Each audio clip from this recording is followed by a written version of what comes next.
हिमाचल प्रदेश में कांग्रेस सरकार पर नौकरी घोटाले के आरोप।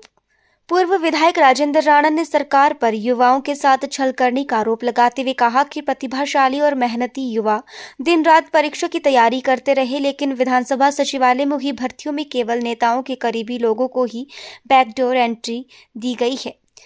आज यहां जारी एक बयान में राजेंद्र राणा ने कहा कि प्रदेश में 68 विधानसभा क्षेत्रों में से सिर्फ 3 विधानसभा क्षेत्रों के लोगों को ही सरकारी नौकरियों में एडजस्ट किया गया। किसी नेता का पीए, किसी का ड्राइवर और किसी नेता का रिश्तेदार आसानी से सरकारी नौकरी पा गया, जबकि आम बेरोजगार युवा सिर्फ देखते ही रह गए। उन्होंने कहा कि कांग्रेस सरकार सत्ता में आने के बाद हमीरपुर स्थित सेवा चयन बोर्ड को बंद कर दिया गया। युवाओं से इंटरव्यू रिजल्ट रोक दिए गए, जिससे बेरोजगारों को सड़कों पर उतरना पड़ा और भूख हड़ताल करनी पड़ी। उन्होंने कहा कि विधानसभा सचिवालय में हुई नियुक्तियों की चर्चा सोशल मीडिया से लेकर अखबारों तक हो रही है। उन्होंने दावा किया कि स्टेट कोऑपरेटिव बैंक में भी 250 लोगों की जो भर्ती हुई है वो भी चर्चा में है। उन्होंने कहा कि प्रदेश के इतिहास में ये पहली बार हो रहा है कि 3 महीने से ट्रेजरी बंद पड़ी है, जिससे ठेकेदारों की पेमेंट रुकी हुई है और विकास कार्य ठप पड़े हुए हैं। उन्होंने चेतावनी दी कि कांग्रेस का 2.25 साल का कुशासन उसे हिमाचल में ले डूबेगा। उन्होंने कहा कि जिस तरह दिल्ली विधानसभा चुनाव में कांग्रेस के 70 में से 67 सीटों पर जमानत जब्त हुई थी, वैसा ही हाल अब हिमाचल में भी होने वाला है। ये मिलनी चाहिए।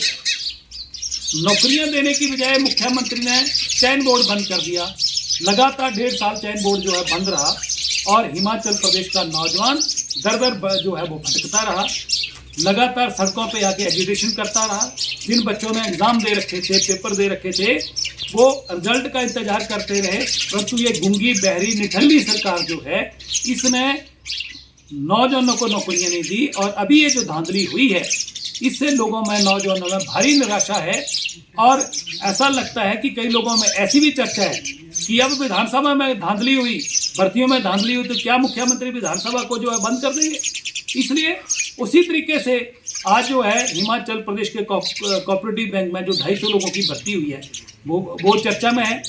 किसी ने, कांग्रेस के ही किसी पदाधिकारी ने जो है वो इसकी शिकायत करी, मुख्यमंत्री ने विजिलेंस की जांच कर दी, जांच के आदेश कर दिए।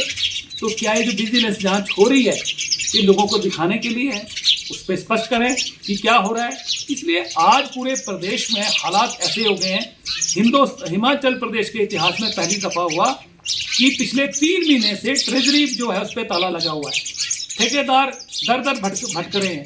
आज हिमाचल प्रदेश का कोई भी पीडब्ल्यूडी में, आईपीएच में, अलग अलग विभागों में ठेकेदारी करने वाले लोग कोई भी सरकारी काम करने के लिए तैयार नहीं है। इसलिए ये सरकार पूरी तरह कोलैप्स हो चुकी है, सिस्टम कोलैप्स है। और हिमाचल प्रदेश को मुख्यमंत्री ने, इस सरकार ने तबाह कर दिया है। पूरा फाइनेंशियली जो है वो पूरी तरह जो है हिमाचल तबाह हो चुका है। 1 लाख करोड़ के कर्जे के दलदल में हिमाचल धंस चुका है। और मुख्यमंत्री की, इस सरकार की गलत नीतियों के कारण हिमाचल प्रदेश जो है काफी पीछे चला गया है। आज भी चुनाव हो जाए तो हिमाचल प्रदेश में भी वही हालत होगी जो दिल्ली में 1 हफ्ता पहले जो चुनावों के नतीजे आए। 70 सीटों में से 67 पे कांग्रेस पार्टी की जमानत जब्त हो गई। 3 सीटों पे जमानत इनकी जो है बची है और खाता भी नहीं खुला। पूरी तरह पहली बॉल में ही क्लीन बोल्ड जो है ये कांग्रेस की पार्टी जो है दिल्ली में हुई है। और जो हालात हिमाचल में भी ऐसे ही हालात होने वाले हैं। और दूसरा, आज कांग्रेस पार्टी के चाहे मंत्री हैं, चाहे विधायक हैं, चाहे कार्यकर्ता हैं, वो निराशा उनके छाई हुई है। निराश हैं, असुरक्षित हैं और इनसिक्योरिटी का माहौल उनके बीच में है कि आज दिल्ली में जो हालात हुई, जो राजस्थान में हुई, मध्य प्रदेश में हुई, छत्तीसगढ़ में हुई, अलग अलग महाराष्ट्र में हुई, अब हिमाचल की बारी है। तो हिमाचल प्रदेश के कांग्रेस के नेता भी अपने आप को असुरक्षित महसूस कर रहे हैं और बहुत सारे लोग टेलीफोनिकली एक दूसरे से चर्चा कर रहे हैं। आज मंत्री जो हैं, सुक्खू सरकार के मंत्री, उनके जो बयान आ रहे हैं वो निराशा से भरे बयान हैं। और उनकी जो स्टेटमेंट्स आ रही हैं कि कांग्रेस पूरी तरह जो है खत्म हो गई है। इसलिए इसके लिए कोई जिम्मेवार है, प्रदेश का नुकसान करने के लिए कोई जिम्मेवार है, प्रदेश की महिलाओं को ठगने वाला कोई है और प्रदेश के नौजवानों के साथ धोखा देने वाला कोई है, हिमाचल प्रदेश के साथ झूठी घंटियां देने वाला कोई है, तो कांग्रेस पार्टी है और प्रदेश का मुख्यमंत्री सुखविंदर सिंह सुक्खू है।